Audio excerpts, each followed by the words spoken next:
The concept of civil liberties or human rights is entirely absent for the indigenous populations. They have no right to free speech, no right to assembly, no right to due process. Their lives, their property, their very existence are subject to the arbitrary will of the European authorities. They are not citizens, they are subjects, or worse, mere obstacles to be removed. This fundamental lack of rights is perhaps the most disturbing aspect of early European exploration, reducing individuals to mere instruments of imperial ambition. The process of enslavement is brutal and terrifying. You witness the raids on indigenous villages, carried out by your own men or by collaborating indigenous groups.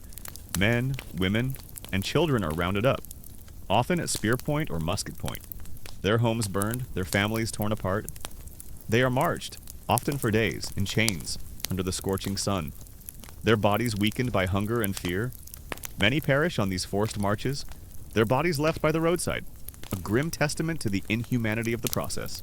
You stand on the bustling docks of a European port, the air thick with the pungent scent of tar, salt, and unwashed bodies.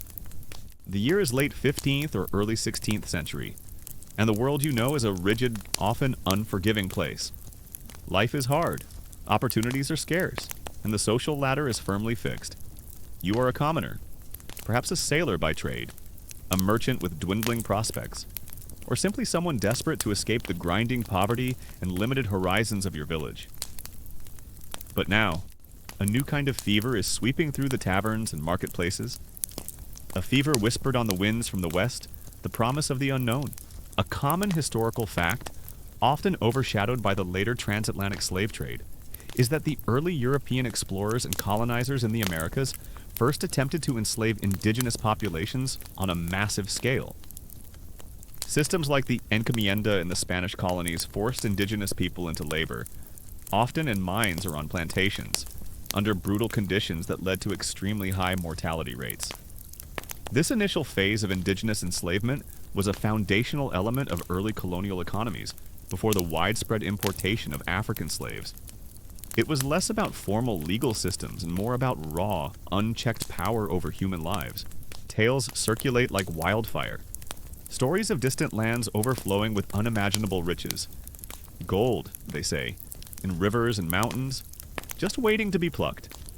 Spices, so valuable they are worth more than their weight in silver, promising immense fortunes. New trade routes, bypassing the old. Dangerous overland paths, promising even greater wealth. And for some, the whispers speak of glory, of charting new maps, of becoming a hero, a legend in an age hungry for new frontiers. For others, it's the promise of salvation, of converting heathen souls to the true faith, a divine mandate to expand Christendom. And here's a unique detail that truly highlights the psychological impact of this initial enslavement indigenous people, who had never conceived of human beings as property in the European sense, often struggled to comprehend the concept of perpetual hereditary bondage. They might attempt to escape, believing they could simply return to their communities, only to be brutally recaptured and punished, slowly realizing the terrifying permanence of their new condition. Imagine being told you are now someone else's thing, and struggling to even grasp the concept of such a dehumanizing reality. It's a profound violation of their worldview. You listen to these tales, your imagination fired by the possibilities, the mundane reality of your life, the constant struggle for sustenance. The endless cycle of labor begins to feel unbearable compared to the shimmering mirage of wealth and adventure. The thought of escaping the stifling social constraints, of shedding the anonymity of your birth, begins to take root in your mind. This journey, dangerous as it may be, offers a chance, however slim, to rewrite your destiny. It's a gamble, yes. But what do you have to lose that isn't already slipping through your fingers? Once captured, the enslaved are subjected to unspeakable conditions. They are branded, shackled, and crammed into makeshift holding pens, awaiting transport. The journey to the mines or plantations is often long and arduous, whether by foot or by crude boat. Many more die during this transport, succumbing to disease, starvation, or sheer exhaustion. Those who survive arrive at their destination, their spirits broken, their bodies ravaged, ready to face a life of relentless toil. You sign on with a captain, a grizzled man with eyes that have seen too much ocean and a face weathered by countless storms. The ship, a caravel or a carrack, looks deceptively small against the vast expanse of the harbor. It's a wooden coffin, really, packed with men, supplies, and the collective hopes and fears of its crew. The technology is rudimentary: a compass, an astrolabe to measure the stars, and the captain's gut instinct. There are no accurate maps of the open ocean, only vague charts based on rumor and speculation. You are sailing into the unknown, guided by faith and a desperate desire for riches. The labor itself is backbreaking. In the mines, they are forced to extract precious metals, toiling in dark, claustrophobic tunnels, breathing in toxic dust. On the plantations, they cultivate cash crops: sugar, tobacco, cotton under the brutal sun. Their bodies pushed to the breaking point by the relentless demands of their overseers. The work is constant, the hours long, and the punishments for any perceived slowness or disobedience are swift and brutal. You see the scars on their backs, the vacant look in their eyes, the profound weariness that permeates their very being. A common historical fact, often overlooked in the grand narratives of exploration, is the incredibly high mortality rate on these early voyages. Disease, particularly scurvy, was rampant, often killing more sailors than storms or hostile encounters. It's estimated that on some long voyages, more than half the crew could perish from illness, starvation, or accidents. Imagine embarking on a journey knowing that your chances of returning alive are little better than a coin toss. It was a brutal lottery, and most tickets were losers. And here's a gentle joke to try and lighten the mood. If only for a moment. You know, if these early European slavers had a human resources department, their motto would probably be, "We offer competitive chains and a great opportunity to work yourself to death." Very enticing, I'm sure. And here's a unique detail that truly highlights the desperation.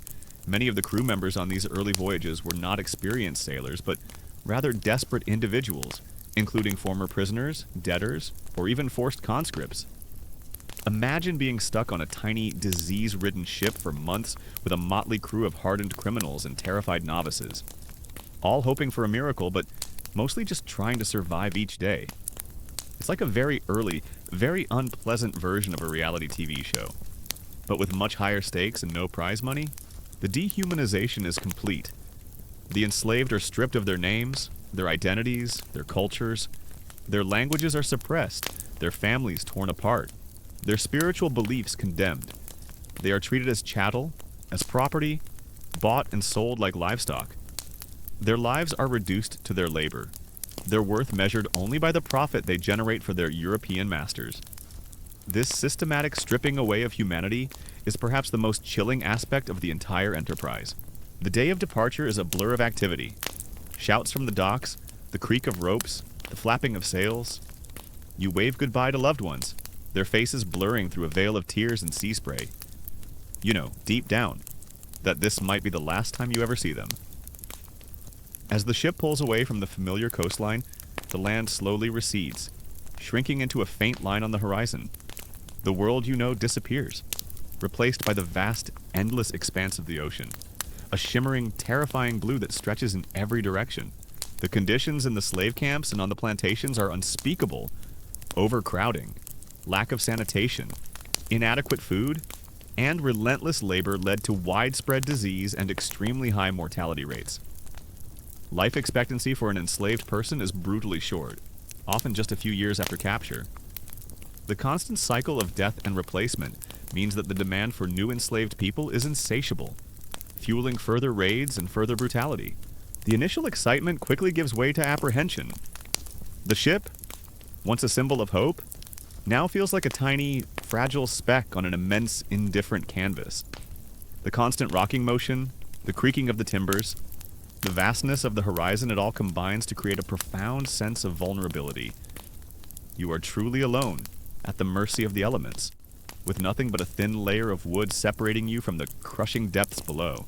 The academic debate still rages among historians.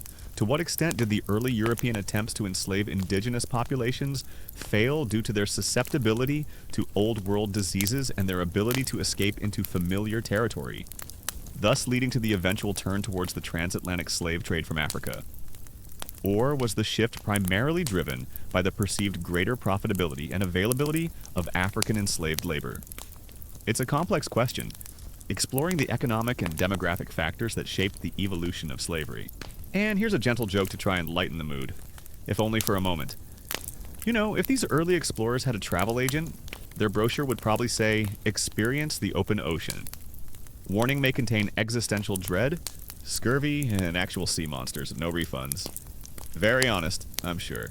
You witness the profound psychological toll on the enslaved, the constant fear, the pervasive violence, the loss of family and culture. It breeds a deep sense of despair, a profound spiritual wound that can never truly heal. Some succumb to apathy, their spirits crushed. Others cling to tiny acts of defiance, to secret rituals, to the faint hope of freedom, however distant. Their resilience, their unwavering spirit in the face of such overwhelming brutality, is a testament to the enduring power of the human will. Life aboard the ship quickly devolves into a grim routine. Below deck, the living conditions are cramped, dark, and perpetually damp. There's no privacy, no personal space. You sleep in shifts, huddled together with your shipmates, the air thick with the smell of unwashed bodies, stale food, and the ever-present stench of bilge water. Lice and rats are your constant companions, scurrying through the shadows, gnawing at your meager provisions. Another gentle joke. If these enslaved people had a daily affirmation, it would probably be, "I am strong, I am resilient, and I really, really hope this overseer trips over a rock today." A little bit of hope, a little bit of karma.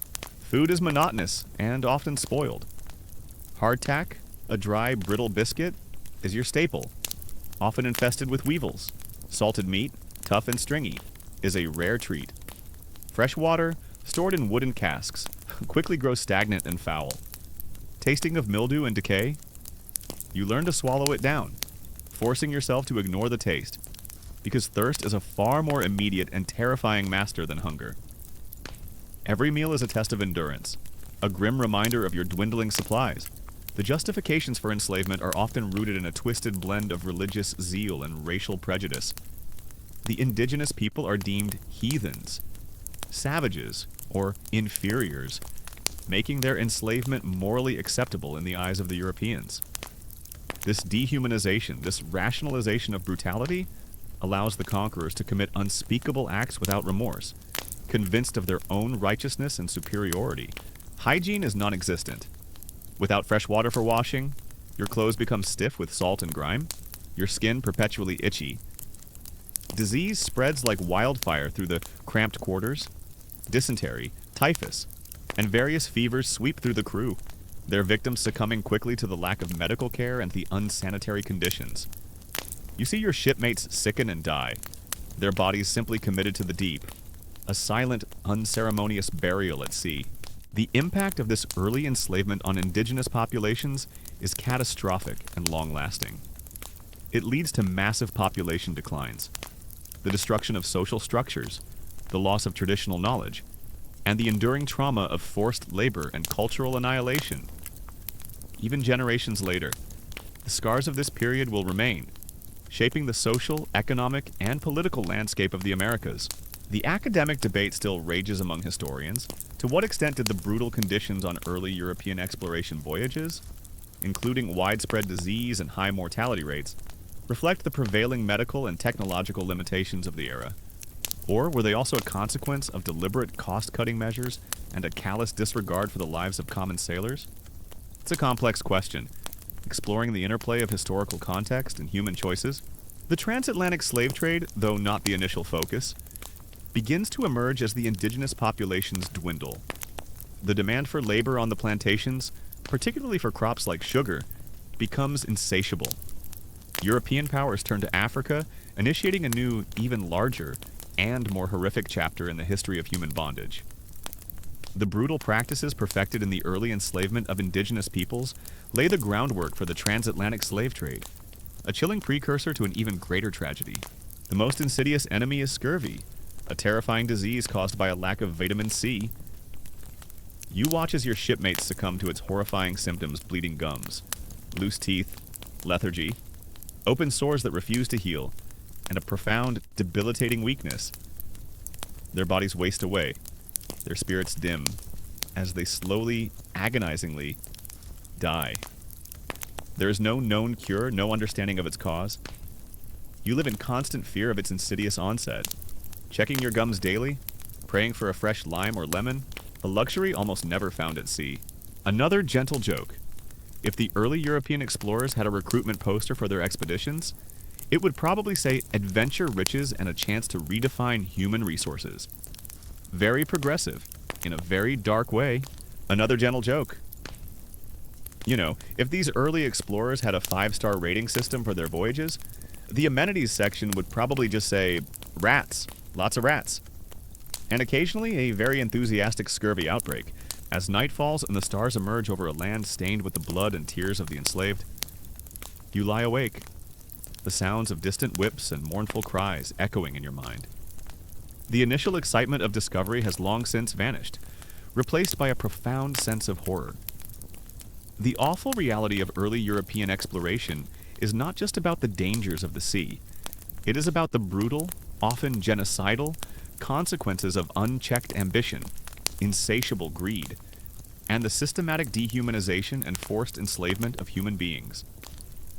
The journey into this disturbing truth continues, and you brace yourself for the next grim revelation, knowing that the wounds inflicted by human bondage are often the deepest and most enduring, shaping the very course of history in ways that are still felt today. The hierarchy on board is brutal and absolute.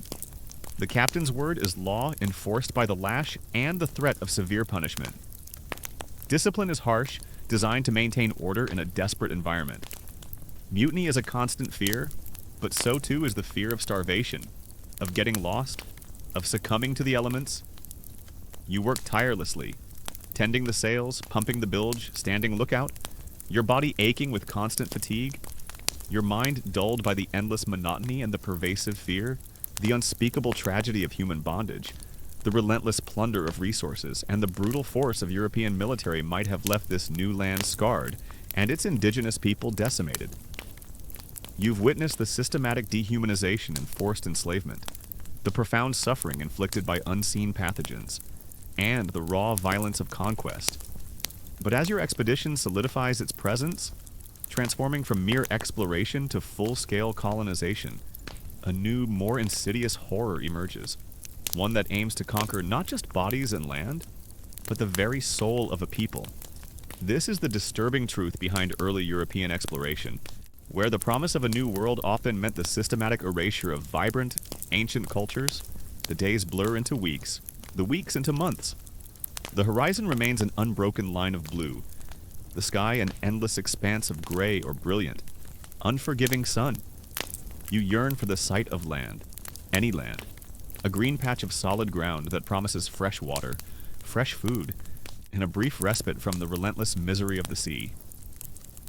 You see mirages, false sightings of land that send a desperate surge of hope through the crew, only to be dashed by the cruel reality of the empty horizon. You stand amidst the burgeoning European settlement, a place that now feels less like an outpost and more like a permanent fixture. The air, once filled with the natural sounds of the wilderness and the rhythmic pulse of indigenous life, is now permeated by the unfamiliar clang of European tools, the shouts of commands in a foreign tongue, and the distant ringing of church bells.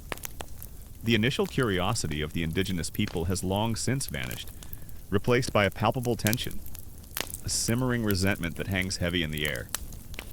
Their faces, once open and welcoming, are now etched with suspicion, despair, and a grim understanding of your true intentions.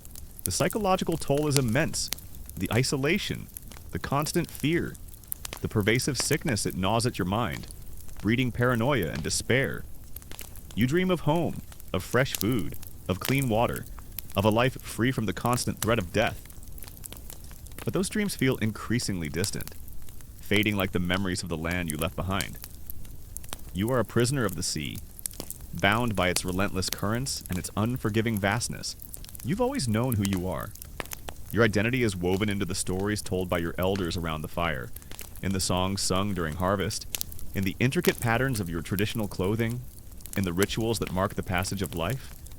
Your language, rich with nuances and metaphors, connects you to your ancestors and to the land itself. Your spiritual beliefs, deeply rooted in the natural world. Guide your actions and provide comfort in times of hardship. This is your heritage, your truth, your very essence, meticulously preserved and passed down through countless generations. Another gentle joke. If these explorers had a personal diary, and it would probably just say, Day 187 still wet, still hungry, still pretty sure that shadow was a sea monster, send help, or at least a lemon. But the newcomers, with their stern faces and their unwavering conviction, see things differently. They view your traditions as primitive, your beliefs as superstitions, your language as a mere dialect, your way of life as backward. They believe with an almost zealous fervor that they are bringing you enlightenment, pulling you from the darkness of ignorance into the light of their superior civilization and the one true faith. This conviction, however well-intentioned it might sometimes appear from their perspective, is a powerful weapon, more devastating than any musket, for it aims to destroy the very soul of a people. Then, one day, a shout from the masthead. Land. It's a cry that electrifies the ship, a surge of adrenaline that cuts through the pervasive lethargy.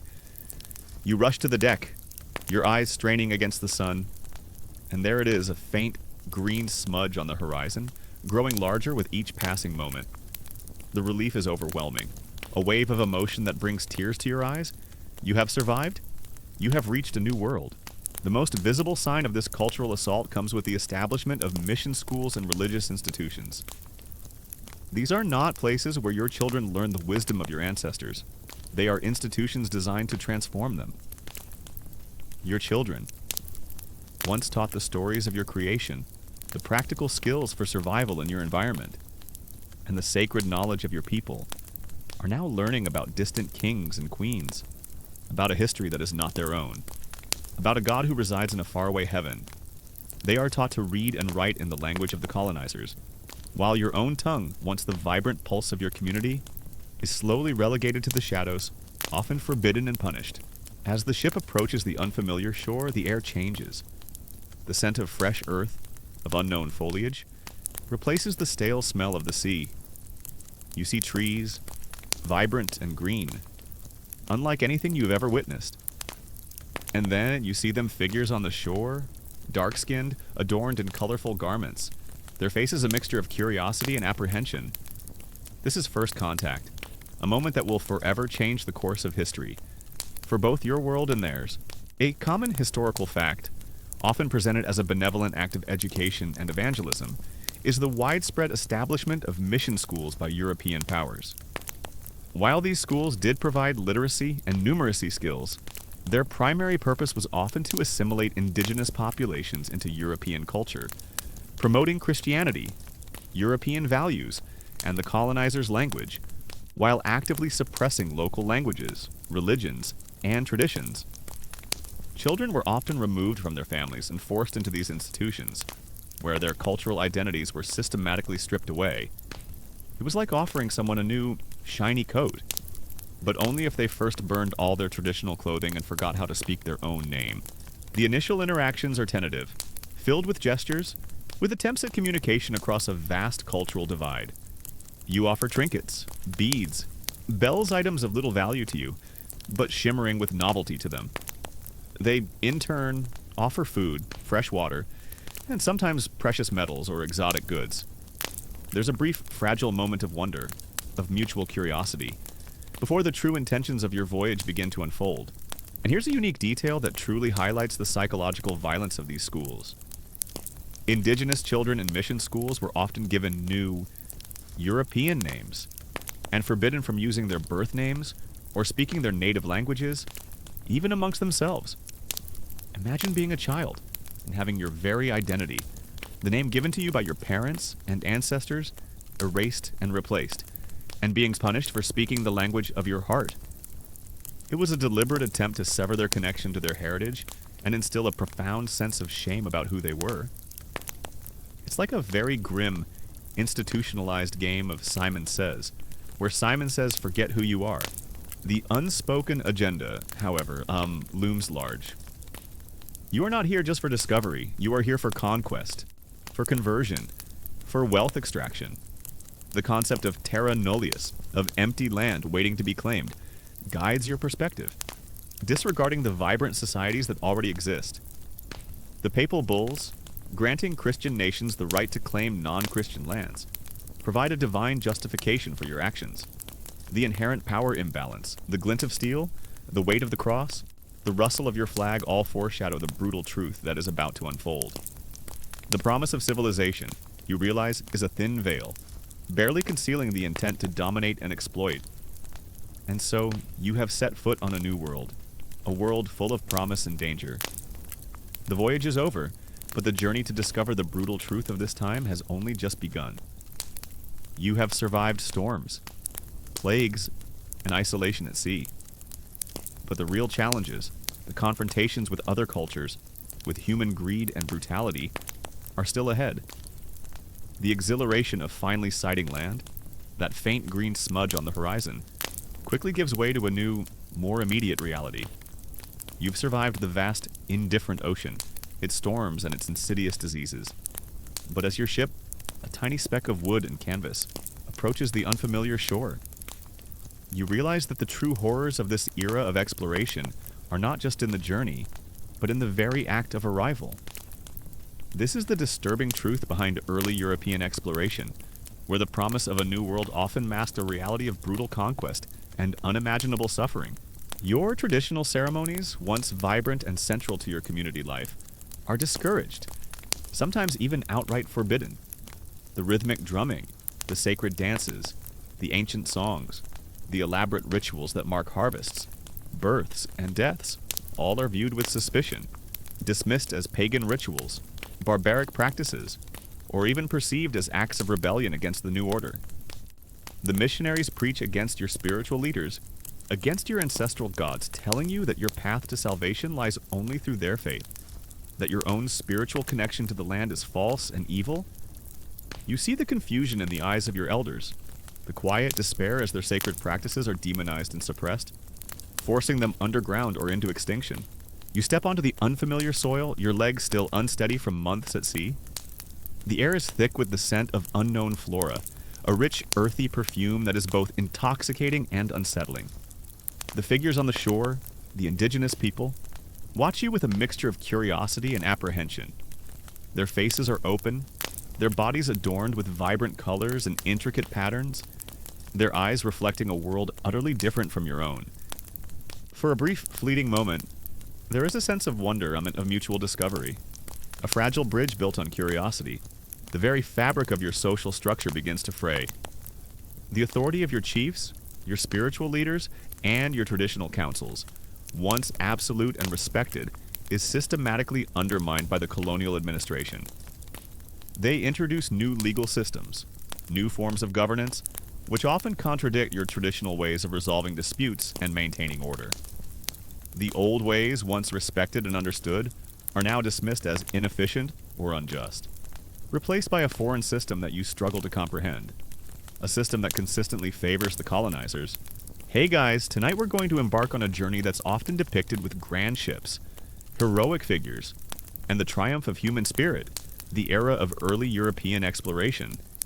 We hear tales of discovery, of new worlds unveiled, of brave adventurers pushing the boundaries of the known.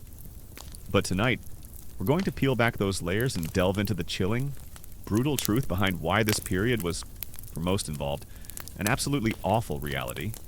Forget the romanticized maps and the polished portraits. Tonight, you're going to experience the raw, visceral reality of a desperate gamble across uncharted seas. You're about to step into a world where, let's be honest, your modern sensibilities would probably have you hugging the nearest tree and swearing off boats forever. So, before you get comfortable, take a moment to like the video and subscribe, but only if you genuinely enjoy what I do here. And as always, let me know where you're listening from and what time it is for you right now. Now, dim the lights, maybe turn on a fan for that soft background hum, and let's ease into tonight's journey together. And here's a gentle joke to try and lighten the mood. If only for a moment. You know, if these early European colonizers had a cultural exchange program, it would probably be a one-way street. We'll take your gold, and you can have our very stern lectures on proper etiquette, and maybe a slightly uncomfortable hat. Very reciprocal, I'm sure, but this moment of innocence quickly shatters.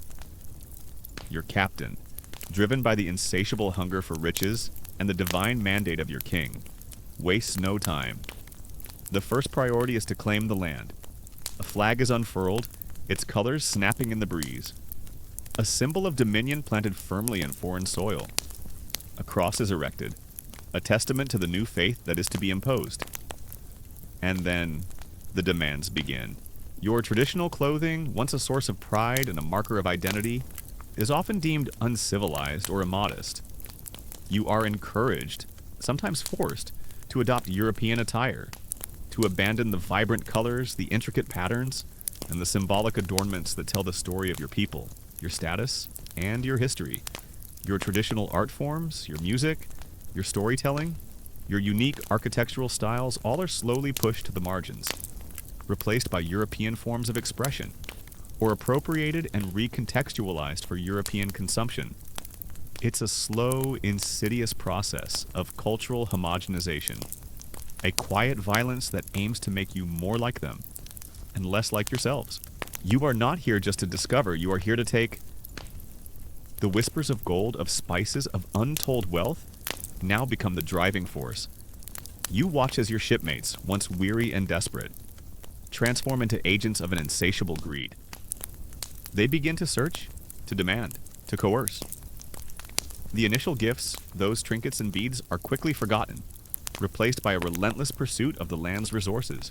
The academic debate still rages among historians. To what extent was the cultural impact of early European exploration and colonization an inevitable byproduct of contact between different civilizations, with some degree of cultural exchange always occurring? Or was it a deliberate and systematic attempt by the European powers to impose their own cultural hegemony and erase indigenous identities as a means of control and to justify their exploitation? It's a complex discussion, weighing the forces of globalization against the specific policies of cultural suppression and the profound power imbalances at play. A common historical fact, often omitted from celebratory narratives, is that the very first acts of European explorers upon discovering new lands often involved immediately claiming sovereignty for their monarch and asserting religious dominance. This was done without any consultation or consent from the indigenous populations already inhabiting these lands, effectively dispossessing them before any true interaction could even begin. It was less about finding new places and more about immediately declaring them ours. Imagine someone walking into your home and immediately putting up their flag and telling you they now own it. You feel the weight of this cultural loss, a profound sense of emptiness where once there was richness and vibrancy. Your children, growing up in this new world, are caught between two cultures, often feeling alienated from both. They speak the language of the colonizers, but struggle to connect with the wisdom of their grandparents. They learn about distant lands, but lose touch with the sacred stories of their own soil. They are a generation adrift, their roots severed, their identity fragmented, a living testament to the destructive power of cultural erasure. And here's a unique detail that truly highlights the audacity of this claiming in some instances. European explorers would literally read out formal declarations, often in Latin or their native language, asserting their monarch's ownership of the land to the indigenous people who, of course, had no understanding of what was being said. Imagine someone shouting legal jargon at you in a language you don't speak, then walking away convinced they've just legally acquired your entire village. It's a performative act of conquest, utterly meaningless to the locals, but legally binding in the eyes of the European powers. Another gentle joke. If these early European explorers had a cultural appreciation department, it would probably just consist of a guy in a very dusty hat, pointing at a traditional artifact and saying, interesting. Now, how can we sell this back home for a profit? The indigenous people, initially curious, grow wary. They offer what they have, their own precious goods, their hospitality, but it is never enough. The hunger of the Europeans is insatiable. You see the confusion in their eyes, the dawning realization that these newcomers are not just visitors, but invaders. The fragile bridge of mutual curiosity begins to crack, replaced by suspicion and fear. The colonial narrative propagated through schools, religious sermons, and official decrees constantly reinforces the idea of European superiority and indigenous inferiority. You are taught that your history is insignificant, your achievements negligible, your very existence a testament to the need for their guiding hand. This psychological warfare, this constant undermining of your self-worth, is perhaps the most damaging aspect of cultural erasure. It aims to break your spirit, to make you believe that you are indeed lesser, and thus deserving of your subjugated status, making resistance seem not just futile, but morally wrong. The power imbalance is immediately apparent. Your ship carries muskets, cannons, and steel armor weapons of immense destructive power that are utterly alien to the indigenous people. Their spears, bows, and arrows, effective in their own warfare, are no match for the European firepower. This technological superiority is not just a tool for defense, it is an instrument of intimidation, a chilling reminder of who holds the ultimate power. You see the subtle acts of resistance, the quiet defiance that keeps your culture alive, even in the face of overwhelming pressure. An elder secretly teaching children the forbidden stories in hushed tones, a woman weaving traditional patterns into a hidden part of her garment, a secret act of defiance, a hushed song sung in the dead of night, a melody that carries the weight of generations, a silent prayer for a past that refuses to die. These are not grand rebellions, but vital acts of preservation, sparks of defiance that refuse to let the flame of your culture die out completely, even when it means risking severe punishment. And here's a gentle joke to try and lighten the mood. If only for a moment. If these early explorers had a mission statement, it would probably be to boldly go where no European has gone before, and then take all their stuff. Very concise, I'm sure. The very landscape, as it is reshaped by colonial exploitation and settlement, also loses its cultural significance. Sacred sites are desecrated by mining operations or turned into plantations. Traditional hunting grounds are fenced off, or destroyed by agricultural expansion. The spiritual connection to the land, once so profound and integral to your identity, is severed as the physical environment is transformed beyond recognition. Its ancient voices muffled by the clamor of industry and the imposition of foreign names. The search for gold becomes an obsession. You watch as your shipmates, driven by the promise of immense wealth, become increasingly ruthless. They demand to know where the gold is, where the precious metals are hidden. They interrogate, they threaten, and when their demands are not met, they resort to violence. The initial exchanges of trinkets give way to forced labor, to the systematic plunder of indigenous resources. The dream of riches quickly devolves into a nightmare of exploitation. Another gentle joke. If these early European explorers had a cultural sensitivity training session, it would probably involve a lot of blank stares, a few confused grunts, and then someone just asking, "So, where's the gold again?" The concept of ownership is fundamentally different. For the indigenous people, the land is communal, a sacred entity to be shared and respected. For the Europeans, land is property, something to be claimed, exploited, and fenced off. This clash of worldviews leads to immediate conflict. You see the fences erected, the boundaries drawn, the displacement of indigenous communities from their ancestral lands, the very ground beneath your feet. Once a shared heritage becomes a source of bitter dispute.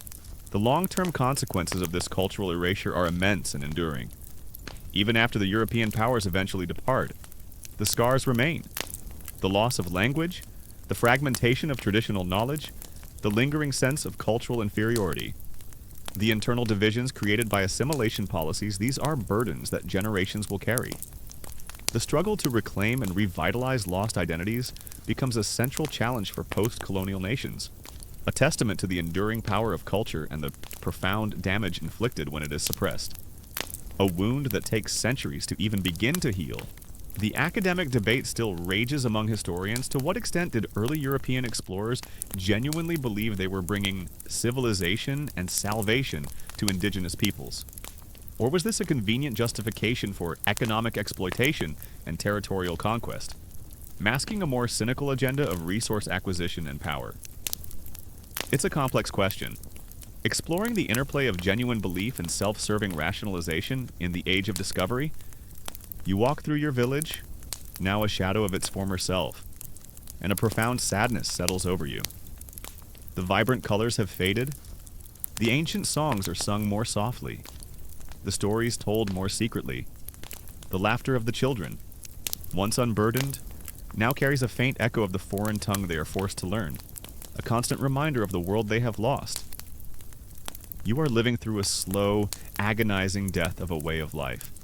A cultural genocide waged not with guns, but with textbooks, sermons, and decrees, a silent war on the soul. The imposition of a new religion follows closely on the heels of conquest. Missionaries arrive, their faces stern, their voices filled with zealous conviction. They preach of a new God, a different path to salvation, condemning the indigenous beliefs as pagan and barbaric. They build churches, establish missions, and attempt to convert the local population, often with coercion and the implicit threat of violence.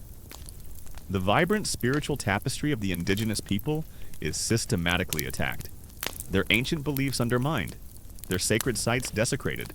As night falls and the stars emerge, you look up and try to find comfort in the constellations your ancestors knew, the stories etched in the heavens.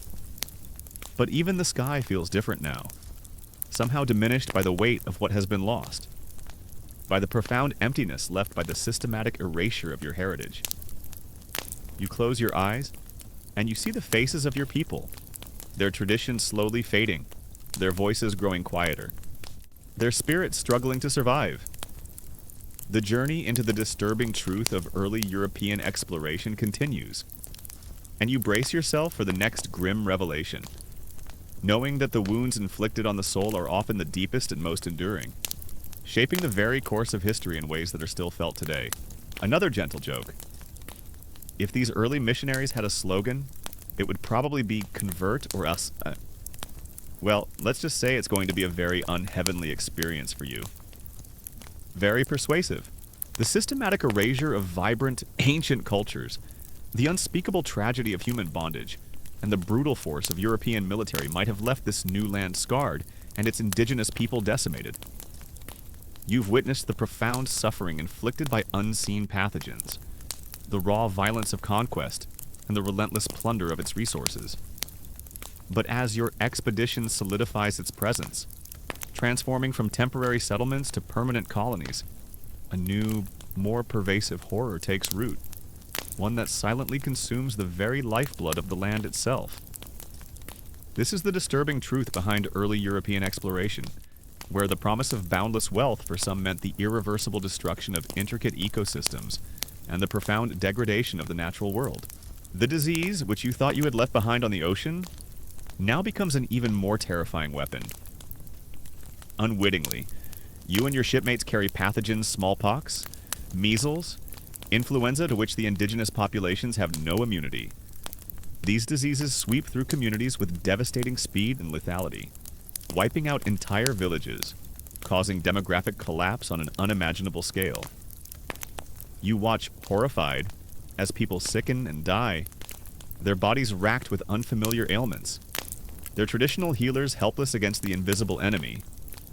The land, once teeming with life, becomes eerily silent, haunted by the ghosts of those who succumbed to the unseen killer. You stand on what was once a vibrant, untouched wilderness, a place where the balance of nature had been meticulously maintained for millennia by its indigenous inhabitants. The air, once clean and crisp, carrying the scent of untouched forests and fresh water, is now thick with the acrid smell of smoke, the metallic tang of ore, and the pervasive stench of human and animal waste. The sounds of the forest, the rustle of leaves, the calls of unseen birds, the distant murmur of a pristine river are slowly being drowned out by the clang of picks, the roar of furnaces, the creak of heavily laden carts, and the relentless thud of axes. The initial wonder of discovery quickly gives way to the grim realities of colonization. The promise of a new world, a fresh start, is fulfilled only for the Europeans. For the indigenous people, it is the beginning of a long, brutal nightmare.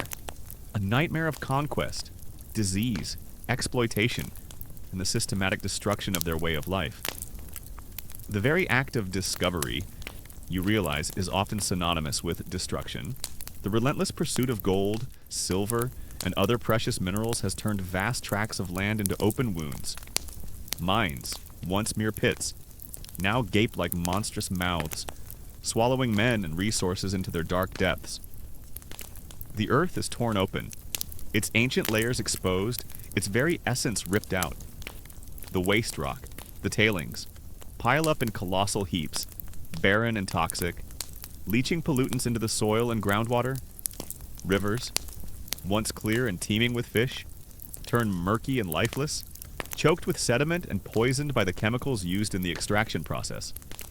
You watch, horrified, as the very arteries of the land become clogged and corrupted, their life-giving waters transformed into conduits of death. The psychological toll on the indigenous people is immense. The loss of their land, their culture, their loved ones, and their very way of life breeds a profound sense of despair and helplessness. They are caught between two worlds, their own shattered, and the new one imposed upon them, alien and hostile. The vibrant, self-sufficient communities are reduced to fragmented remnants, struggling to survive in a world that has been irrevocably altered.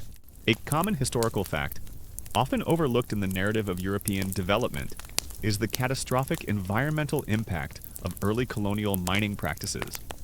The pursuit of precious metals, particularly in the Americas, led to widespread deforestation for timber used in mines and for smelting, massive soil erosion, and severe water pollution from mercury and other toxic chemicals used in ore processing. Entire landscapes were irrevocably altered, and ecosystems that had sustained indigenous populations for millennia were destroyed in a matter of decades. It was less about sustainable resource management and more about a brutal, short-sighted strip mining of entire continents. Another gentle joke. If these early encounters had a Yelp review from the indigenous perspective, it would probably be 1 star. Strangers showed up, took our stuff, gave us diseases, and told us our gods were wrong. Would not recommend. And here's a unique detail that truly highlights the scale of this environmental disregard in some regions, particularly those rich in silver. The demand for timber to fuel the smelting furnaces was so immense that vast, ancient forests were completely denuded, leading to localized climate changes, increased droughts, and the disappearance of countless species of flora and fauna. Imagine seeing a mountain range, once covered in dense, vibrant forest, reduced to a barren, treeless wasteland in your lifetime, all to melt down rocks for shiny metal. It's a chilling testament to the unchecked power of colonial resource extraction and its profound ecological consequences. As night falls and the stars emerge over the newly claimed land, you lie awake.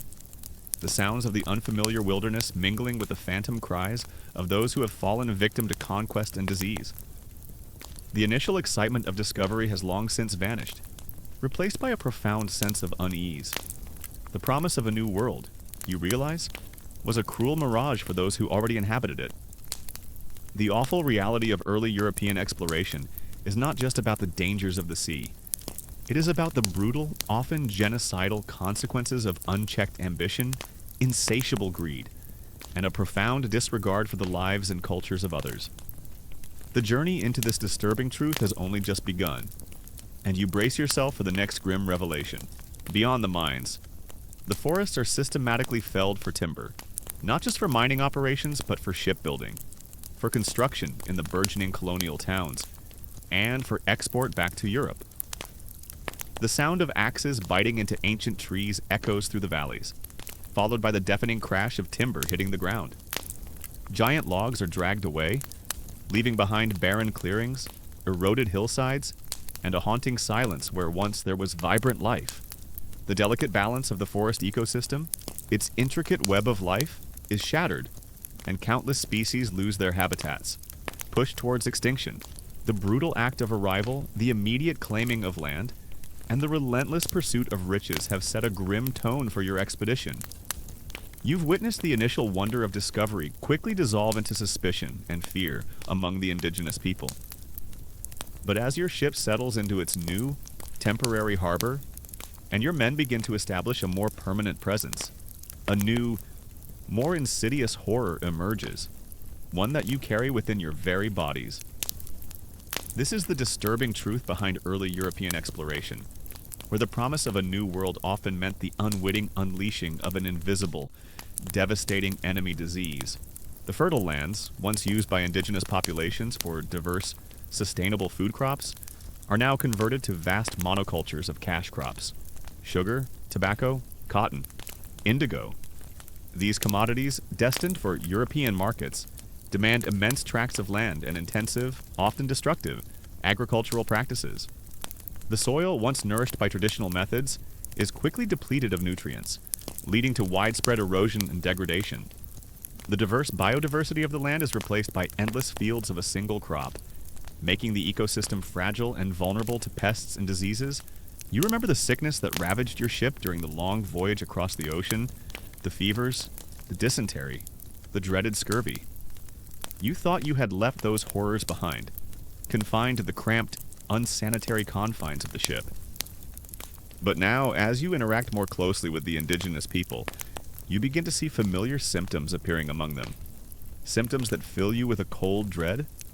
A cough here, a fever there, a rash that spreads with terrifying speed.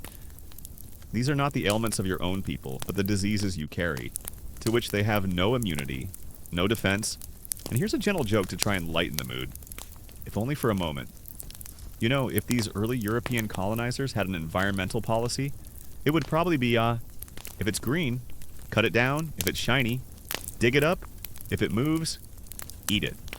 Unless it's a valuable resource, then exploit it. Very clear guidelines, I'm sure. The indigenous people, with their vibrant communities and their intricate social structures, are utterly unprepared for this invisible onslaught. Their traditional healers, wise in the ways of their own ailments and remedies, are helpless against these new invaders. They try their herbs, their rituals, their ancient wisdom, but nothing stems the tide.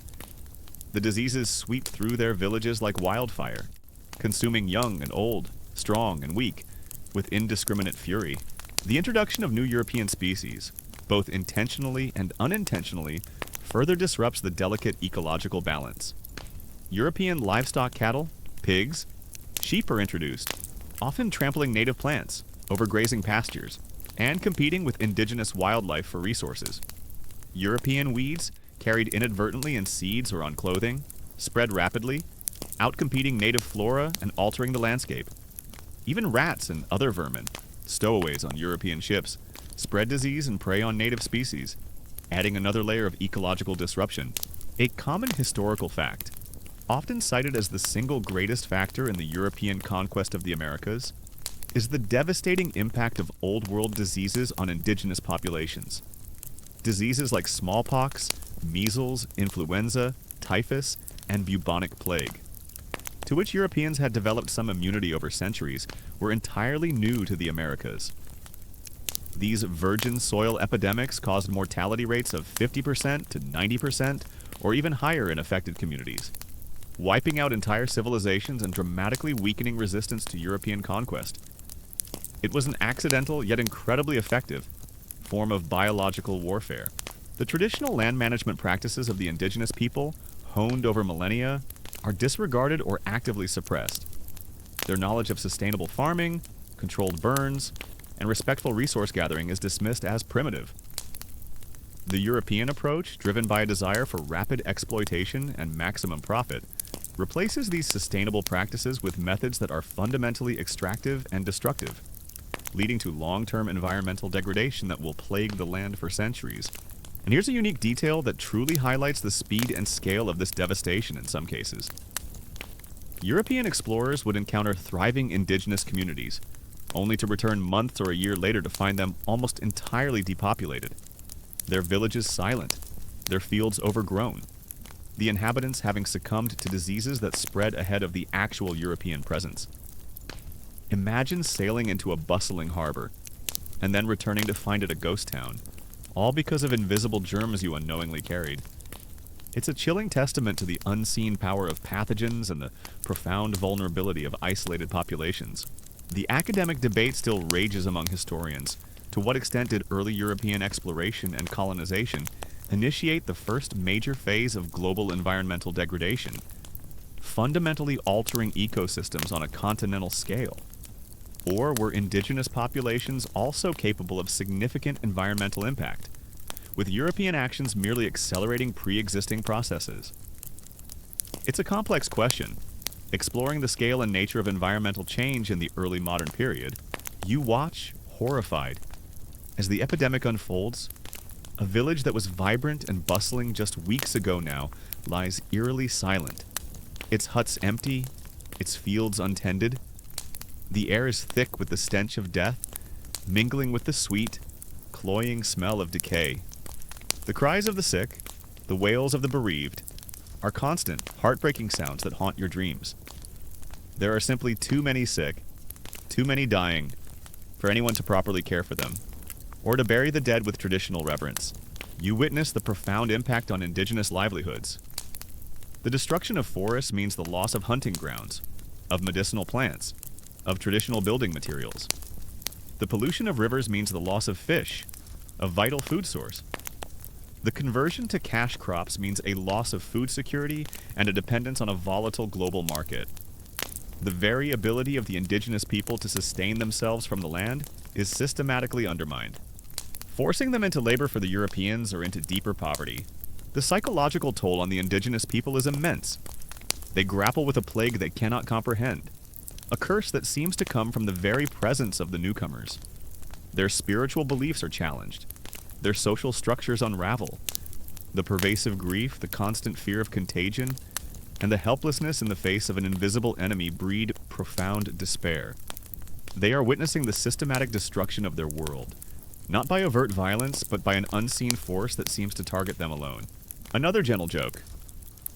If these early European explorers had a nature appreciation club, their main activity would be finding new ways to chop down trees faster.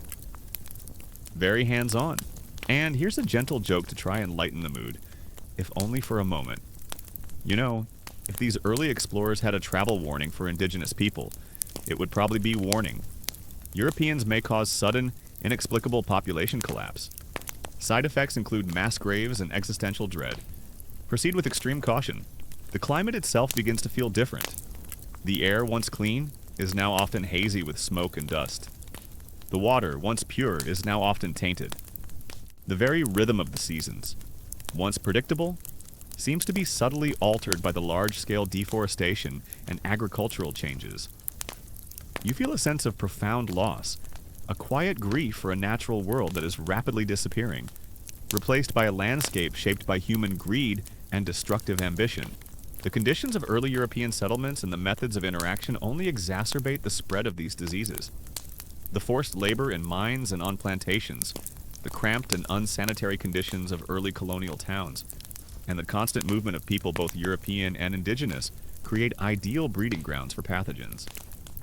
The disruption of traditional agriculture and the imposition of new economic systems lead to widespread malnutrition, further weakening immune systems and making people more susceptible to illness.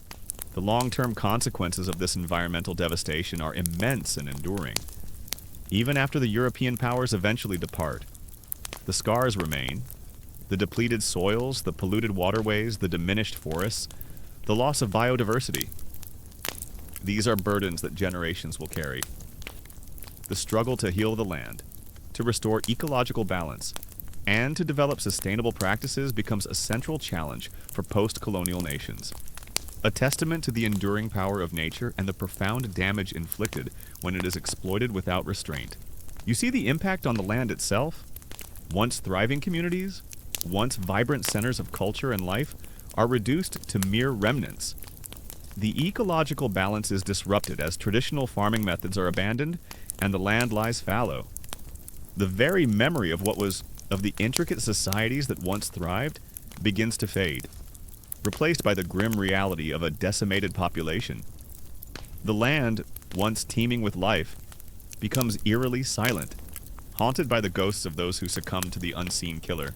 You walk through the transformed landscape, past the open pits of abandoned mines, the barren stretches where forests once thrived, and the murky, lifeless rivers.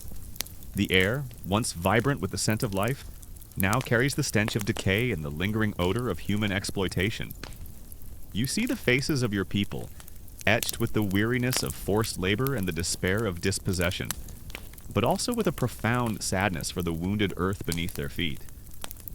The promise of progress has turned into a bitter harvest, a testament to the disturbing truth of colonial rapacity and its irreversible impact on the natural world.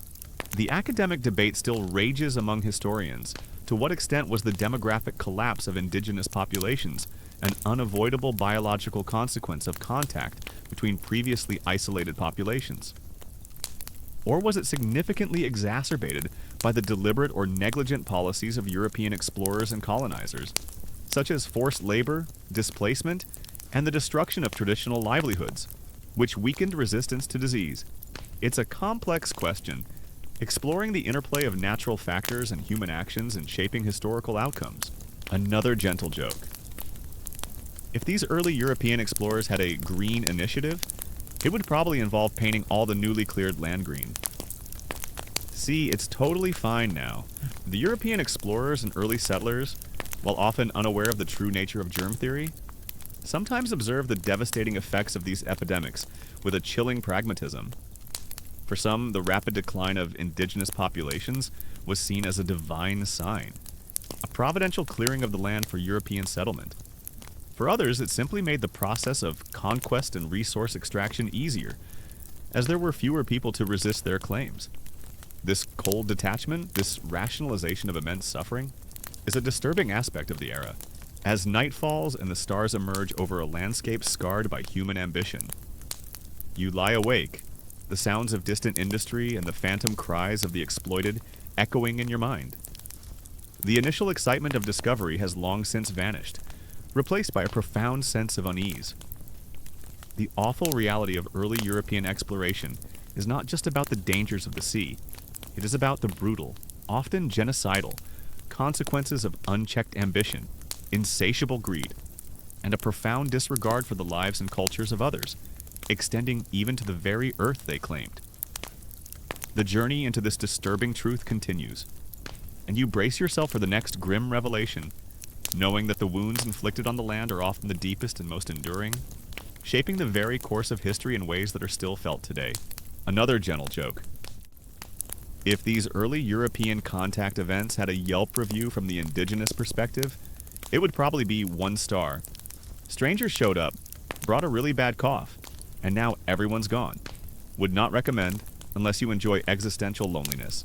The irreversible destruction of intricate ecosystems, the relentless plunder of resources, and the systematic erasure of vibrant, ancient cultures have left this new land scarred beyond recognition. You've witnessed the profound suffering inflicted by unseen pathogens, the raw violence of conquest, and the unspeakable tragedy of human bondage. But as your expedition solidifies its presence, transforming from temporary settlements to permanent colonies, a new, agonizing chapter unfolds the desperate, often futile, struggle of resistance, and the profound despair that settles over those who dare to fight back. This is the disturbing truth behind early European exploration, where the promise of boundless wealth for some was met with the unwavering, yet often tragically overwhelmed, spirit of defiance. The long-term consequences of this demographic catastrophe are immense. Entire languages disappear. Vast bodies of traditional knowledge are lost forever, and the social structures of indigenous societies are irrevocably altered. Even generations later, the populations of many regions will still be recovering from the devastating losses of this period. The trauma of widespread death, the profound sense of loss, and the enduring vulnerability to new diseases will cast a long shadow over their development and their struggle for self-determination.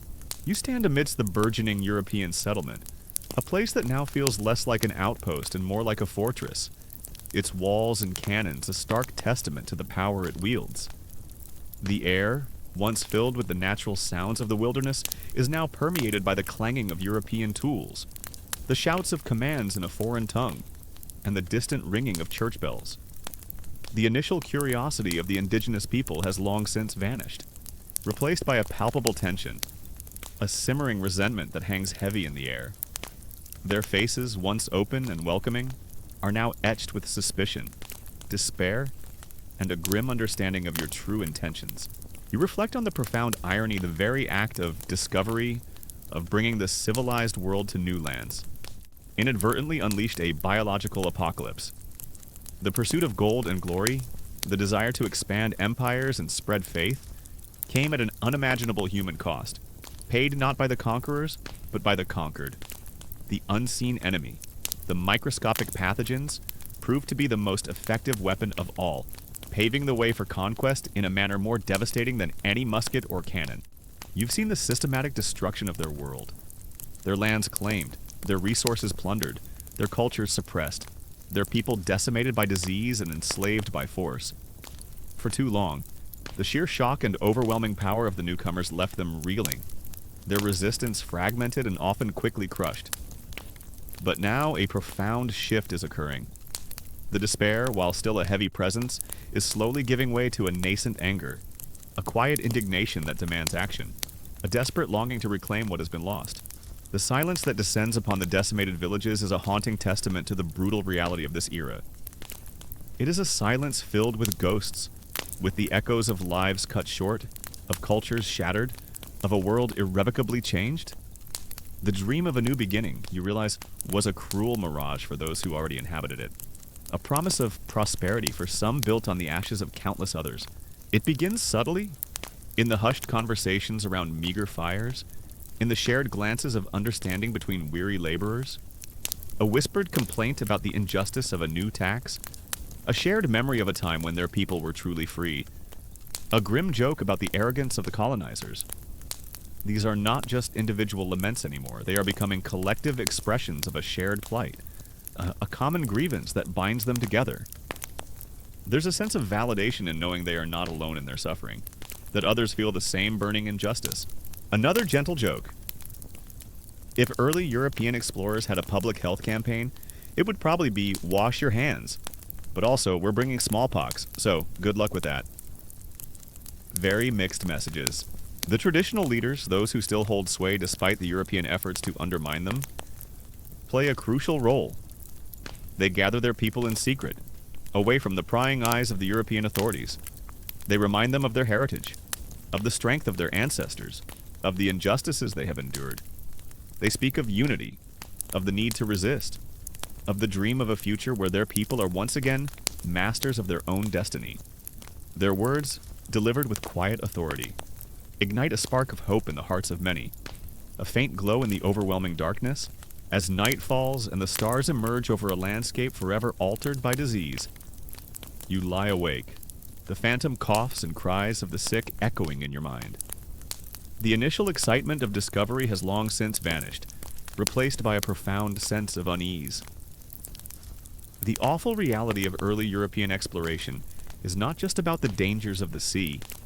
It is about the brutal, often genocidal, consequences of unchecked ambition, insatiable greed, and the unwitting unleashing of an invisible enemy that reshaped continents and decimated populations.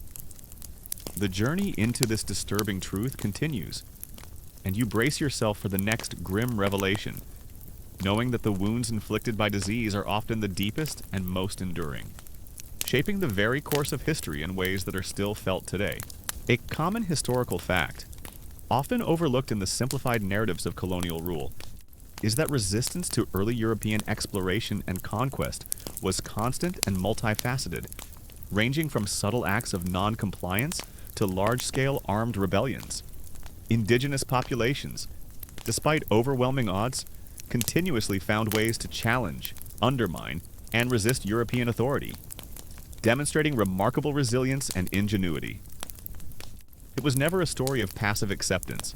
It was a persistent, often underground, war of attrition against an overwhelming force. The invisible horror of disease has swept through the indigenous communities, leaving behind a landscape of grief and decimated populations. You've witnessed the profound vulnerability of isolated peoples and the devastating power of unseen pathogens. But as your expedition solidifies its presence and the initial fragile moments of contact fade, a new, more visceral horror emerges from the shadows of subtle control, the undeniable, brutal force of European military might. This is the disturbing truth behind early European exploration, where the promise of a new world often meant the unleashing of overt violence and ruthless oppression. And here's a unique detail that truly highlights the ingenuity of early resistance in some regions. Indigenous populations developed sophisticated systems of coded messages, oral traditions, and even symbolic art to communicate plans for rebellion or to preserve cultural knowledge without alerting European authorities.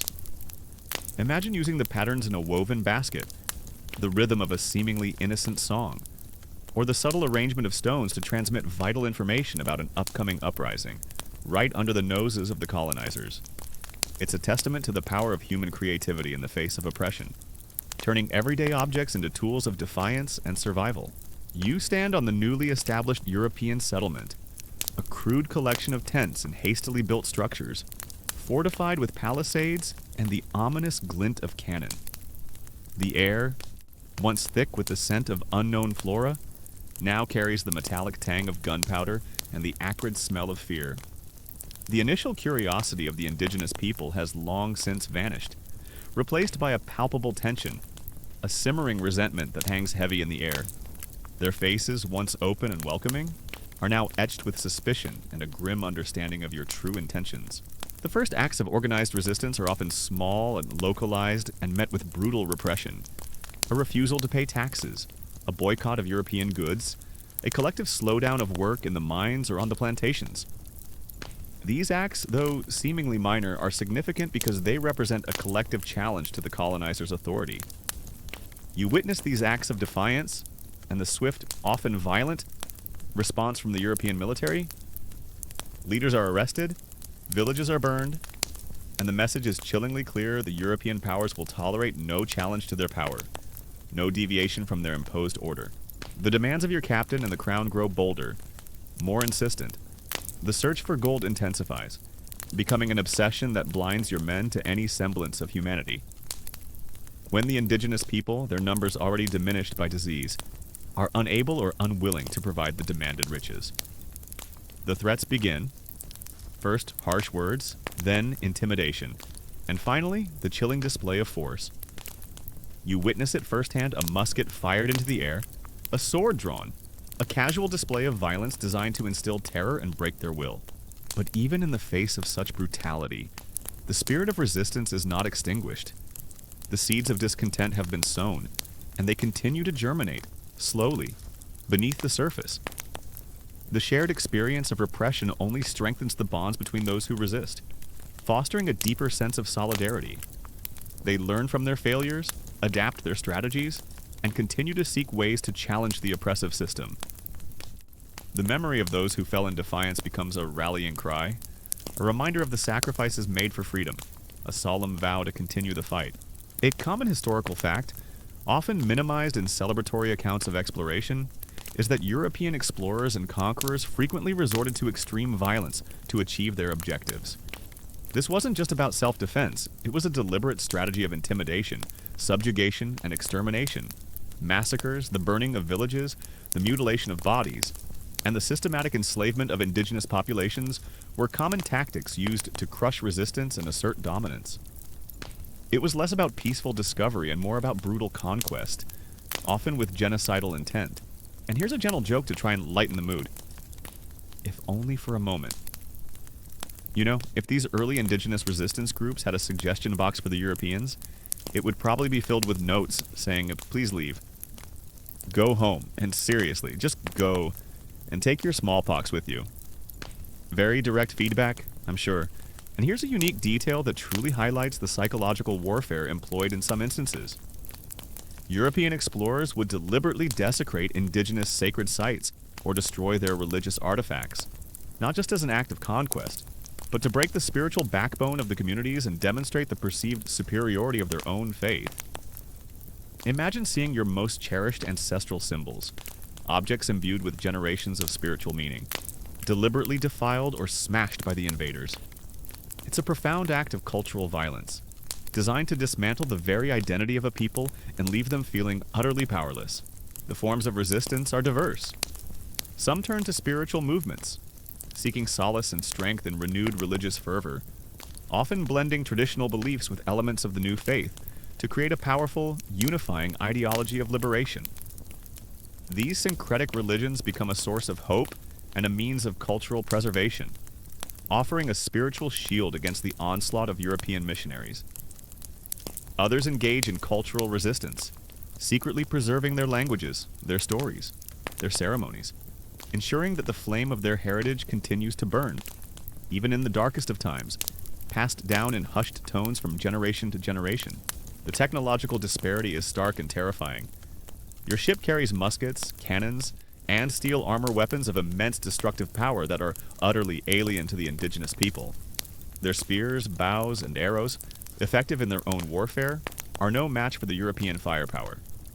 This superiority is not just a tool for defense, it is an instrument of intimidation, a chilling reminder of who holds the ultimate power. You see the fear in their eyes as a musket ball tears through a tree, or a cannonball rips through the water, demonstrating a destructive capacity they cannot hope to counter. The academic debate still rages among historians were the early forms of resistance to European exploration and colonization, primarily driven by a desire to return to pre-colonial ways of life, a nostalgic yearning for an idealized past. Or were they forward-looking movements that sought to forge new, independent nations with elements of both traditional and modern governance, adapting to a changed world while maintaining their identity? It's a complex question, exploring the motivations and visions of those who fought against colonial rule, and whether their gaze was fixed on the past or the future. The soldiers, often hardened by European wars and driven by a mix of greed and zealous faith, view the indigenous population with a mixture of suspicion, disdain, and often outright contempt. They are taught to see them as savages, as heathens, as obstacles to the expansion of their empire and their faith.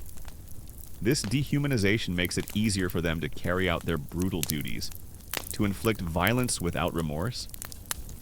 You feel their cold stares, their dismissive gestures, their unwavering belief in their own superiority. A superiority often backed by the glint of steel. You hear stories of legendary figures, individuals who dared to stand up against the might of the European powers, a chief who refused to sign a coercive treaty, sacrificing his life for his people's land, a spiritual leader who inspired acts of defiance, uniting disparate tribes under a common cause, a warrior who led a small but courageous rebellion, striking fear into the hearts of the invaders. These stories, passed secretly from mouth to mouth, become powerful symbols of hope and inspiration, reminding the indigenous people that resistance is possible, that even the smallest act of defiance can ignite a larger movement, a beacon in the darkness. And here's a gentle joke to try and lighten the mood. If only for a moment, if these early European conquerors had a motto, it would probably be, "We came, we saw, we took everything, and then we wrote a very polite letter about it." Very civilized, indeed. Another gentle joke. If these indigenous resistance fighters had a band, their hit single would probably be called "No More Gold and No More Chains." It would be a real chart topper in the underground scene, played only in secret gatherings. The concept of justice, as the indigenous people knew it, ceases to exist. The European legal system, if applied at all, is designed to protect the interests of the conquerors, not the rights of the conquered. Accusations are often taken as fact, evidence is disregarded, and punishments are swift and severe. Imprisonment, forced labor, and even execution are common sentences for those who dare to challenge the European authority. You learn to fear their laws as much as their weapons, knowing that their justice is designed to maintain their power, not to protect your rights. The European powers, in their attempts to quell dissent, often resort to more sophisticated tactics. They employ informants, infiltrate resistance groups, and use propaganda to sow discord and distrust among the local population. They try to divide and conquer, exacerbating existing ethnic or religious tensions, turning one group against another to weaken any unified front. You learn to be cautious, to trust only those who have proven their loyalty, to navigate a world where betrayal can come from unexpected quarters, where even a friendly face might hide a hidden agenda. The suppression extends beyond overt violence. Censorship is imposed, preventing the spread of any ideas that might challenge European rule. Public gatherings are restricted, and any form of organized dissent is met with swift action. Spies and informants, sometimes drawn from collaborating indigenous groups, are used to root out potential rebels, creating an atmosphere of suspicion and distrust within the indigenous communities themselves. You learn that even whispers can be dangerous, that trust is a luxury few can afford. But despite these efforts, a nascent sense of collective identity begins to awaken. The shared experience of oppression, the common enemy, begins to forge a new sense of unity. a collective consciousness that transcends tribal or regional loyalties. You are no longer just a person from your village. You are part of a larger people, a nation struggling for its freedom, a shared destiny forged in the fires of resistance. This nascent nationalism becomes a powerful force, uniting disparate groups under a common banner of liberation. However fragile, the academic debate still rages among historians to what extent did the brutal violence employed by early European explorers and conquerors reflect the prevailing norms of warfare and conquest in Europe at the time? Or was it a uniquely brutal response to encountering entirely new populations and the perceived opportunities for unchecked exploitation in the New World? It's a complex question. Exploring the origins and justifications of colonial brutality, the resistance movements, though often fragmented and lacking resources, learn to adapt. They employ guerrilla tactics, striking swiftly and disappearing into the landscape they know so intimately. They exploit the vastness of the land, the unfamiliar terrain, and the local knowledge that the Europeans, despite their superior technology, often lack. The struggle becomes a war of attrition, a test of wills, where the determination of the colonized slowly begins to wear down the resolve of the colonizers. A slow, grinding battle for survival and sovereignty. You witness the psychological toll of this constant oppression. The fear is palpable, a heavy blanket that smothers any spark of joy or hope. People become withdrawn, their faces etched with resignation. The spirit of defiance, though still flickering, is often forced underground, expressed only in hushed tones and secret gatherings. The constant threat of violence creates a pervasive sense of helplessness, a feeling that you are trapped in a cage with no visible escape, a world where your very existence is precarious. You see the immense sacrifices made by those who resist, the imprisonment, the torture, the executions. Entire families are punished for the actions of one rebel, their homes burned, their lands confiscated. The cost of defiance is immense, yet still people rise up, driven by a desperate longing for freedom, a profound belief in the justice of their cause. Their courage is a testament to the indomitable human spirit, its refusal to be completely crushed, even under the most brutal conditions, a light that refuses to be extinguished. Another gentle joke. If these early European expeditions had a conflict resolution department, it would probably just consist of a very large cannon and a very short temper. Problem solved. Another gentle joke. If these indigenous leaders had a motivational poster, it would probably just be a picture of a European ship sailing away, with the caption, "One day, maybe." A simple yet powerful message of enduring hope. The European powers also employed a strategy of divide and conquer, exacerbating existing tensions between different indigenous tribes or communities. By favoring one group over another, or by creating artificial divisions, they weakened any potential unified resistance. This often led to long-lasting conflicts and animosities that persisted long after the initial conquest, a bitter legacy of their manipulative tactics. You see the bonds of kinship and cooperation, once strong, begin to fray under the pressure of external manipulation. The international context also begins to shift, albeit slowly. News of the brutal realities of European colonization slowly reaches other parts of the world, sparking sympathy and support for the resistance movements. While not immediately impactful, these external pressures, combined with the relentless internal resistance, begin to put immense strain on the European powers, forcing them to confront the true cost of their colonial ambitions and the growing moral outcry against their methods. The violence is not always direct. Sometimes it's the slow, agonizing death of starvation, caused by the destruction of traditional food sources or the imposition of forced labor. Sometimes it's the pervasive illness that sweeps through overcrowded, unsanitary settlements. But always underlying these forms of suffering is the explicit threat of force. The knowledge that the European military stands ready to crush any true challenge to their authority. The glint of steel, the roar of a musket, the distant boom of a cannon. These are the constant reminders of the power that holds them captive. As night falls and the stars emerge over a land still echoing with the sounds of conflict, you lie awake, the sounds of distant resistance mingling with the phantom cries of the oppressed. The path to freedom is long and arduous, fraught with danger and sacrifice. But for the first time, you feel a profound sense of hope, a belief that your voice, combined with the voices of countless others, can eventually break the chains of oppression. The whispers of defiance have grown into a murmur, and one day, you believe that murmur will swell into a roar that can no longer be silenced. The fight for a better future has begun, one weary, defiant step at a time, a testament to the enduring human will to resist tyranny, to reclaim dignity, and to forge a destiny free from the shadow of foreign domination. You see the scars of this violence on the land itself, the burned villages, the desecrated sacred sites, the mass graves that bear silent witness to forgotten atrocities. These are not just historical footnotes. They are living wounds, etched into the landscape and into the collective memory of the indigenous people. The land remembers, even if the conquerors try to forget. A silent scream echoing through the generations, the desperate, often futile, struggles of resistance, the profound despair that settled over those who dared to fight back, and the unwavering, yet often tragically overwhelmed spirit of defiance have etched deep lines of sorrow onto this new land. You've witnessed the irreversible destruction of intricate ecosystems, the relentless plunder of resources, and the systematic erasure of vibrant, ancient cultures.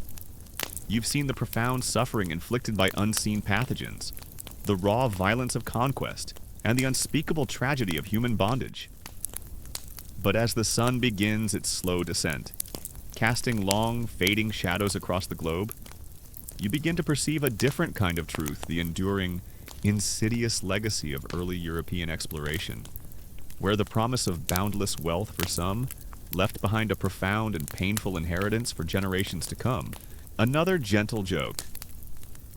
If you asked an early European explorer for a cultural exchange, he'd probably just offer you a very shiny object in exchange for all your gold, and then tell you how much better your life is now. You're welcome. You stand amidst the remnants of what was once a vibrant, self-sustaining world. Now a landscape irrevocably altered by the arrival of European explorers and colonizers. The physical scars on the land are undeniable, the open pits of abandoned mines. Now mere gaping wounds in the earth, leaching toxic runoff into rivers that once teemed with life. The barren stretches where ancient forests once stood, replaced by eroded hillsides and the ghostly silence of lost biodiversity. The polluted waterways, once sources of sustenance and spiritual connection, now carry the metallic tang of industrial waste and the lingering stench of decay. These are visible reminders of the relentless plunder, the insatiable hunger for resources that left your environment depleted and damaged. Even with the initial explorers long gone, the land itself bears the indelible marks of their presence, a silent testament to the violence of extraction that continues to poison the earth for centuries. As night falls and the stars emerge over the newly claimed land, you lie awake, the sounds of distant military patrols and the phantom cries of the oppressed echoing in your mind. The initial excitement of discovery has long since vanished, replaced by a profound sense of unease. The awful reality of early European exploration is not just about the dangers of the sea.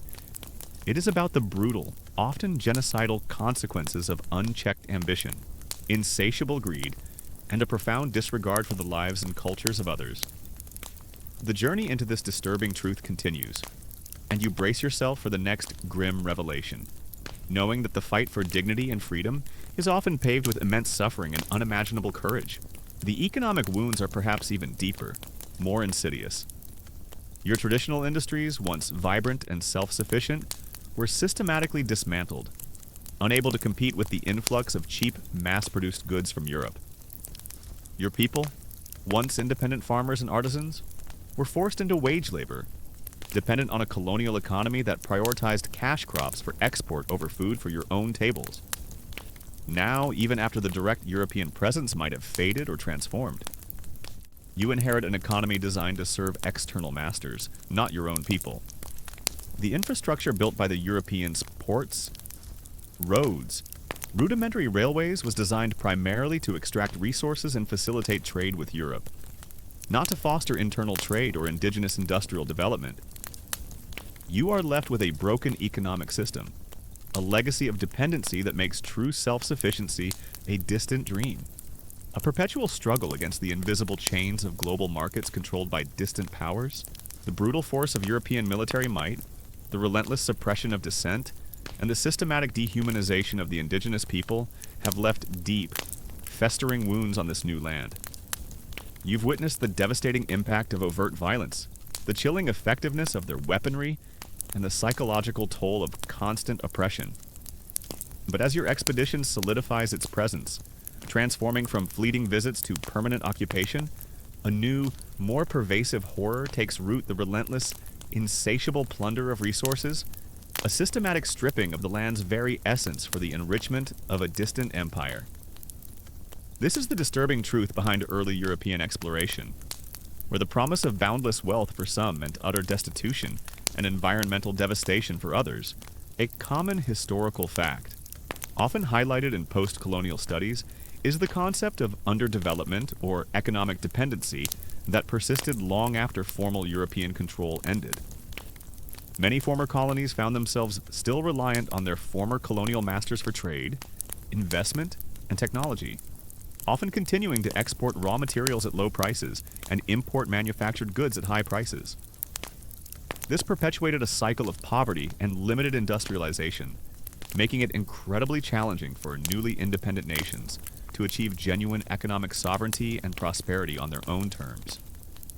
It was like someone coming into your house, rearranging all your furniture to face their house, taking all your valuable possessions, and then leaving you with a very complicated, expensive bill for the renovations. You stand on what was once a vibrant, self-sustaining landscape, teeming with life and abundance. The air, once filled with the natural sounds of the forest and the rhythmic pulse of indigenous life, now carries the clang of picks, the roar of furnaces, and the creak of heavily laden carts. The initial search for gold, once a desperate gamble, that has transformed into a meticulously organized, brutally efficient system of extraction. The Europeans, with their insatiable hunger for wealth, see only what they can take, not what already exists, not the intricate balance of the ecosystem, nor the spiritual connection the indigenous people have to their land. And here's a unique detail that truly highlights the long-term economic manipulation in some regions. European powers deliberately suppressed the development of local manufacturing industries in their colonies, ensuring that the colonies remained dependent on importing finished goods from Europe.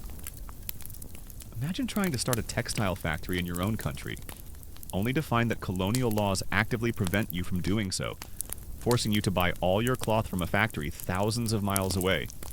It was a calculated strategy to maintain economic control and ensure a captive market for European goods, stifling indigenous economic growth for centuries. The mines appear first, like gaping wounds torn into the earth. Not the careful, respectful extraction of precious metals for ceremonial use, but vast industrial operations designed for maximum yield. Indigenous people, their numbers already diminished by disease and violence, are forced into labor, driven into the dark, claustrophobic depths of the earth. You see them emerge, their faces streaked with grime, their bodies bent with exhaustion, their eyes hollow. They toil under the constant threat of the lash, of starvation, of collapse, extracting the very wealth that will be used to further enslave them. The social fabric of your communities has also been profoundly altered, perhaps irrevocably. The European policy of divide and rule, which exacerbated existing ethnic and religious tensions, has left behind deep-seated animosities and conflicts that continue to erupt long after the initial explorers have departed.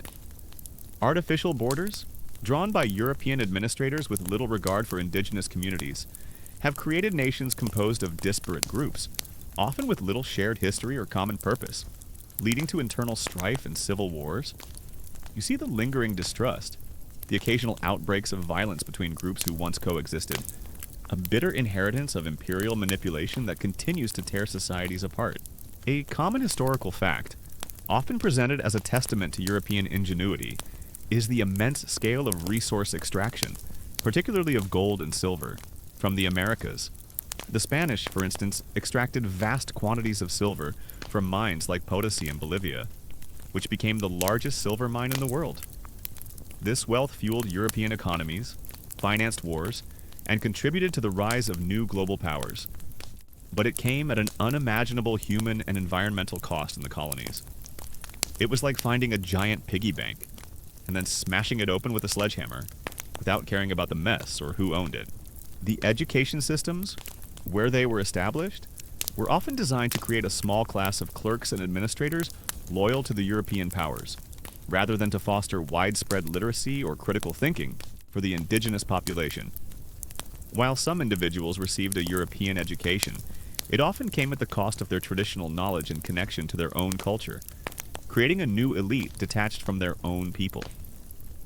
You are left with a system that produced a few elites, but failed to empower the majority, creating new social divisions within your own society, a legacy of intellectual dependence. And here's a unique detail that truly highlights the human cost of this extraction. The mercury amalgamation process, often used to extract silver from ore, was incredibly toxic.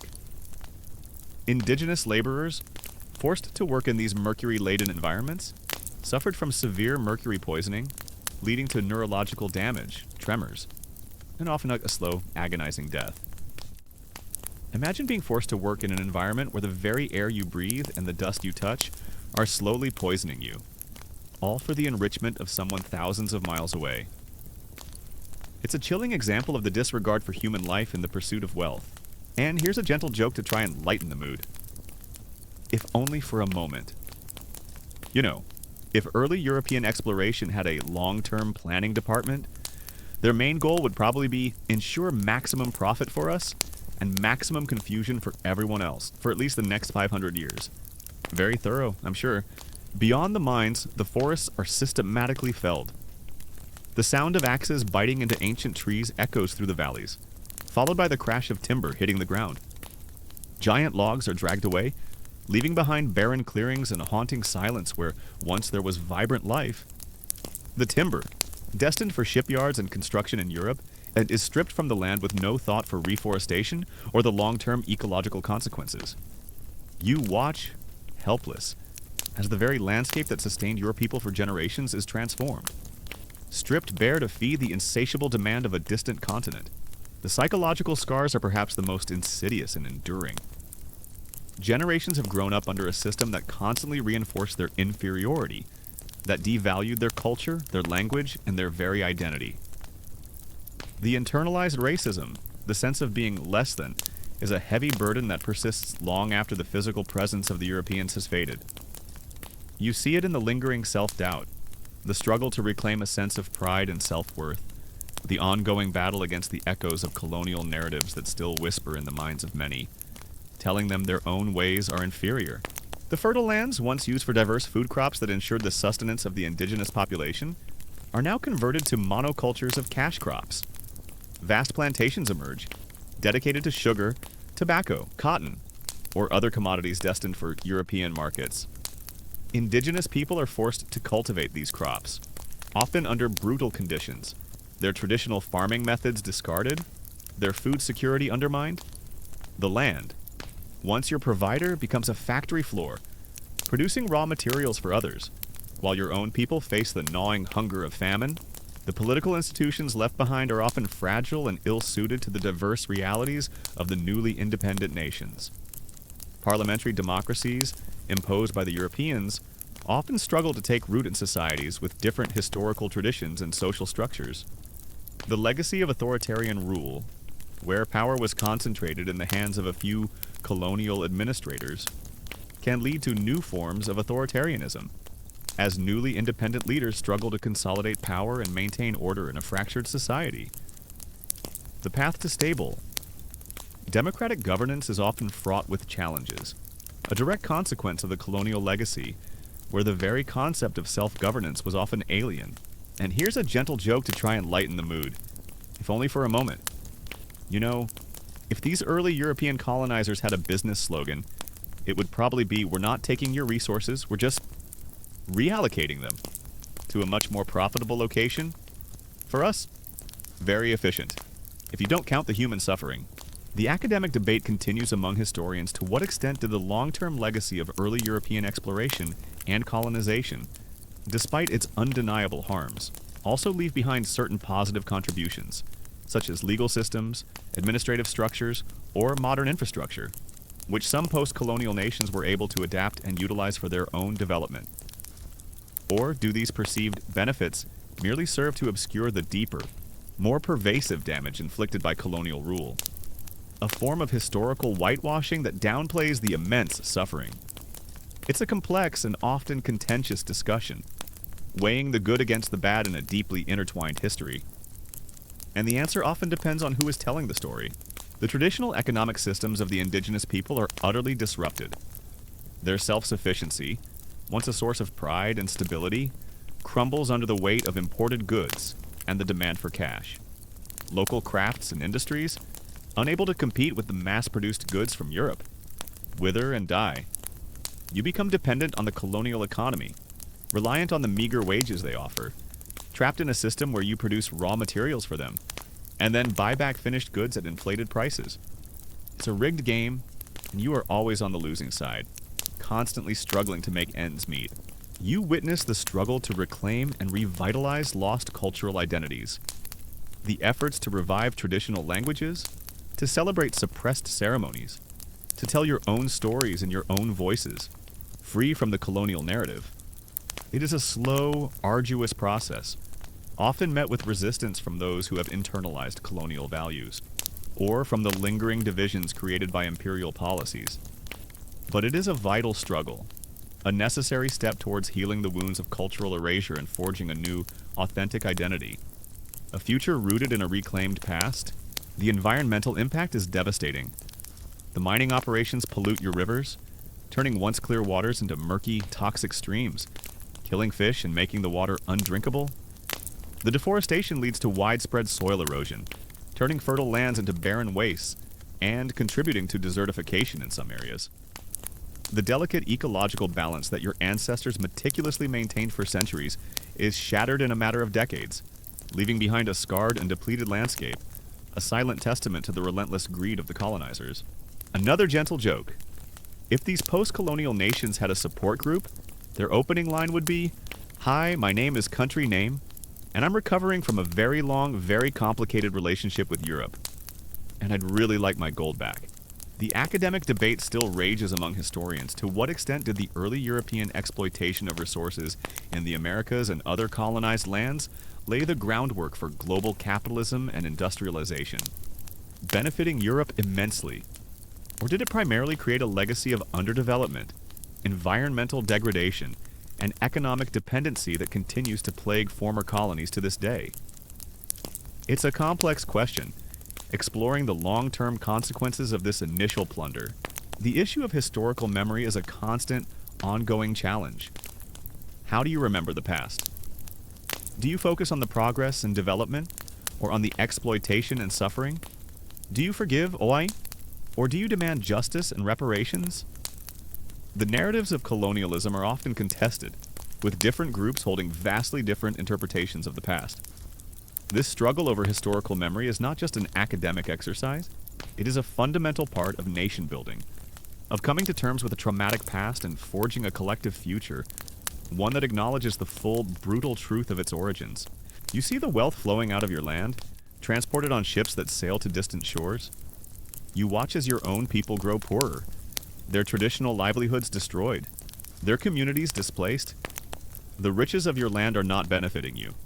They are building grand cities, financing wars, and fueling industrial revolutions thousands of miles away. It's a stark visual representation of the injustice, a constant reminder of what has been taken from you and what continues to be taken. The brain drain, a phenomenon where educated individuals from former colonies migrate to former colonial powers for better opportunities, is another enduring legacy. The education systems, often designed to produce graduates who fit into the colonial administrative structure, may not align with the needs of newly independent nations, leading to a shortage of skilled labor for local development.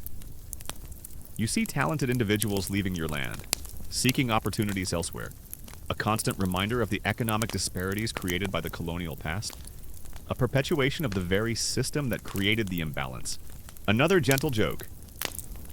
If these early explorers had an environmental impact report, it would probably just say, trees gone, rivers green, local wildlife confused, profits sky high, very thorough.